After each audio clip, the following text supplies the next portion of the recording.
Easy people, and welcome to episode 2 of Obi's intro. Back home at the moment, chilling with the family. Just my sister's little spare room thing. Say hello to Mickey Mouse and Audrey Hepburn in the corner. This one is one I plan to do a bit later on down the line, but as it's approaching what's close to like the year anniversary of what happened, I decided to do it now. Why not talk about it, because it's an important issue. Around a year ago today, I was admitted to hospital with some mental health issues. It's not something I'm going to talk about in too much detail right now, because it's something I want to explore in my writing and in my music a bit further down the line. I will give kind of like a brief outline. So it lasted for about a week, and during that time I didn't really get much more than 2 hours sleep a night, and that's very, very tough. It was a very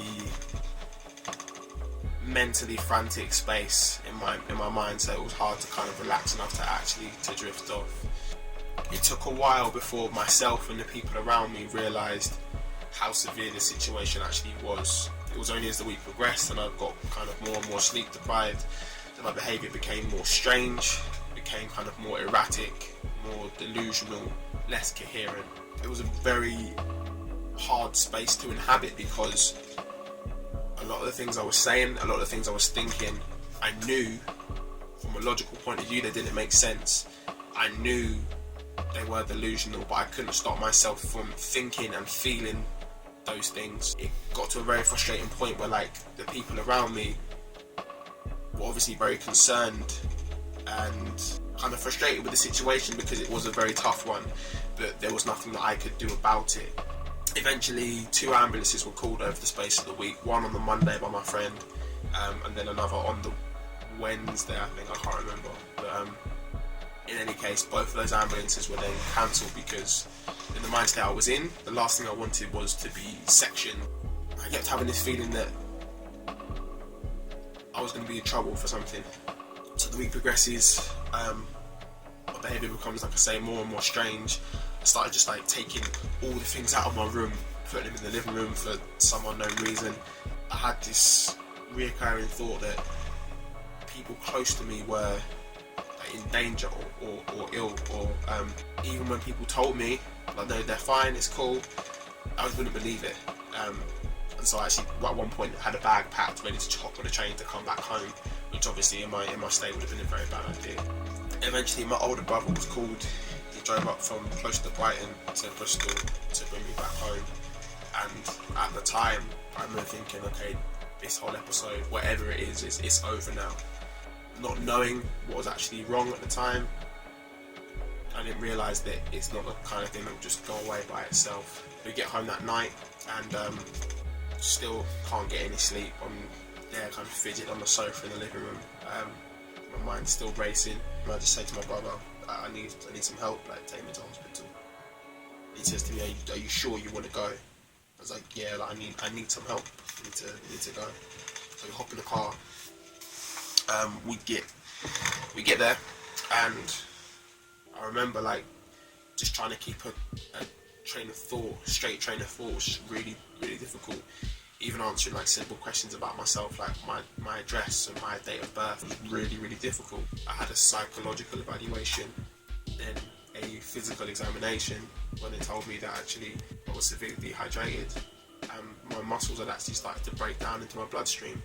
So I got hooked up to an IV to get some fluids back into me. Eventually given some medication, which did slowly kind of bring things back to normal, I guess. Spent the next couple of weeks just at home, relaxing. Actually, a large part of it in this room. I remember like a lot of it still really, really clearly, just what I was thinking and how I was feeling. Of course, that week itself was very intense, quite comfortably the scariest part of my life, and I hope it stays that way. But in truth, it was probably the weeks and the months after this that were harder in some ways. Having to kind of unpack all these thoughts and feelings and having to deal with what had happened, trying to understand what had happened, because no one had really explained to me what was going on, and I obviously didn't know. there was a lot of kind of shame and embarrassment around it because a lot of it was quite public. I know now that I didn't need to feel that way, but obviously it's easy to say in hindsight. You feel like your housemates, the people that had been through it with you and helped you get through it, they'd seen everything, had heard everything, all kind of I don't want to use this word, but all of the madness. You feel like they don't want to hear about it anymore because they've been through it all already. Obviously you're embarrassed about everything that's gone on, you don't want to bring it up, and so it's like everything was kept inside. They didn't mean no, I didn't have an outlet for it. I didn't feel. Usually this is the kind of thing I would write about. I use writing as a way to kind of clarify like my thoughts and feelings, and it's always been really helpful for that. But because I was writing during the time I was ill and a lot of the stuff was very strange, writing became something quite scary. It moved from something that I found a lot of comfort in to something that I kind of shied away from. So there was just like this period of depression. Even small things became quite a challenge, just like leaving the house was filled with a lot of anxiety. Being around groups of people became something I had to kind of prepare myself for mentally. It was like just relearning a lot of things about myself.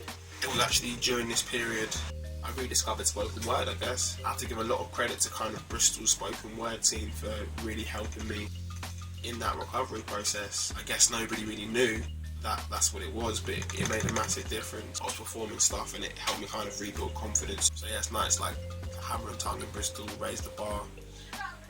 Really helped me. Thank you. Several months down the line, when I felt like I had started to really deal with it myself mentally and accept what happened, I'm just walking past this building in Bristol and I noticed it said counselling, a place called Off the Record. I was apprehensive, but I decided to go in and see if I could get some counselling.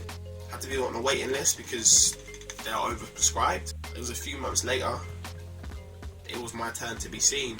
I remember thinking like, do I even need this now? Like I'm over it, it's fine, but let's just kind of see what I can get out of it, if anything. And truth be told, it was amazing, an experience I'd highly recommend to anybody, regardless of like if you've had a big life-changing event or whatever. It's amazing how quickly you feel comfortable to talk to a complete stranger about your deepest, darkest like things. I guess in some ways that's the appeal of it, is that you are talking to someone who doesn't know you, they're not part of your friendship group, they don't know anything about you except what you choose to tell them.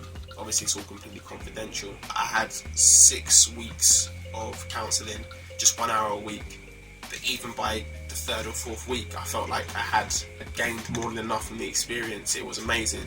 It was just really simple things, but just kind of, okay, so let's look at the behaviour and the patterns that led to what happening.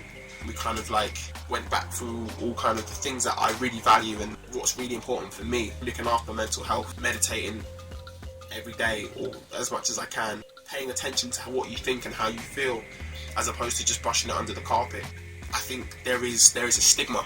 There's a stigma attached to mental health, there is a stigma attached to counselling, there is a stigma to expressing yourself, especially if that is trying to express that something might not be quite right. I think that stigma is particularly prevalent for men, where there is this idea that being vulnerable is synonymous with weakness, or it's a more feminine trait, and that to be a man we must be strong and don't express your feelings, which is obviously bullshit. We don't see enough male vulnerability in our society.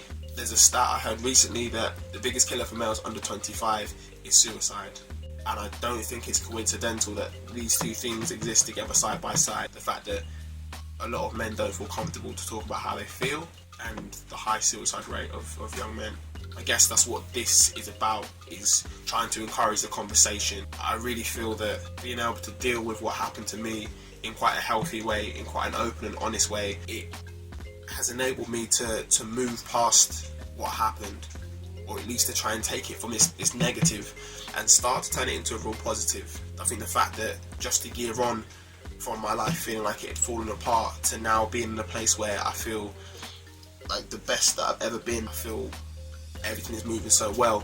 That is because of the help I was able to receive and feeling comfortable to talk about it, and letting those feelings of like embarrassment and shame fall to the side and actually look at what's really important about the issue. Cool. Hello. Do excuse a complete change of scenery. I'm now back in Bristol for the first time in about 2 weeks. So yeah, let's pick up from where we left off. First of all, there is nothing wrong with vulnerability. There's a massive amount of strength that for me is attached to that, as opposed to weakness. One of the biggest things that I took from my counselling experience was realising how many signs there were along the way before what happened actually kind of blew up into this really big thing. My counsellor actually said that to me. It's like you're driving down a motorway and you're seeing all these signs that it's your time to take an exit and turn off, but you just carry on going. And it's completely right. There were small and a lot bigger kind of signals that, you know, something wasn't quite right, but for whatever reason, I didn't take those. Now, on the complete other side of it, that's something I feel I'm far more equipped with, is recognising the signs or signals and learning how to kind of act accordingly towards that. No matter how weird you might think it sounds, no matter how scary it might be, there will always be people that are willing to listen to you, close friends, family. Don't be scared of judgment. I think the fear of judgment is big for a lot of people when you're talking about something so personal. At the end of the day, if someone's going to judge you for sharing something so openly and honestly with them, that's more a comment on who they are than who you are. If you're on the opposite end of the spectrum and you see somebody who you might suspect is suffering from something to do with their mental health, might have an issue that they don't feel comfortable to talk about, try your best to let them know that you're there for them. Again, speaking from my personal point of view, you always feel like nobody wants to listen to what you have to say. You'll be really surprised at how many people are willing to lend an ear to you, to give you some advice, and to let you know that the way you're feeling is far more common than you might have first thought. I don't really know what else to say. It's been an amazing journey. This last year of my life, so much has happened, and it probably has been the best year of my life, if not just one of the most formative. Learned a lot about myself, learned a lot about who I am, my motivations and drives in life. I want to apologise to anybody that was worried for me or scared for kind of my safety during that period. It's another thing that's really highlighted to me, is that it's more than just yourself you're dealing with. Every choice that you make, it does have repercussions, not just for yourself, but for people that do really care for you. I want to say a massive thank you, first and foremost, to all the staff Off the Record, who are absolutely amazing. Really bright, warm people that made you feel comfortable to come into that space and to kind of lay your heart out for them. Massive thank you to my older brother, who came all the way up from bloody Brighton to take me home and make sure he took care of me. So thank you, brother. I do love you. So forget the stigma, forget the judgment, forget the negativity. Reach out to people if you feel you need help. There's nothing weak about that. There is nothing to be ashamed of in that. Just do what you need to do if you feel that you need to do it. Thank you guys very much for watching. Please do share this around. I think it's a really important message, and something that I guess I could have done with seeing a bit earlier. Yeah, like, subscribe, comment, let me know your thoughts. If you want to tell your story, if there's anything you want to tell me, tell somebody else, share that around, because you never know how many people can relate to what you've been through. So yeah, thank you guys for watching.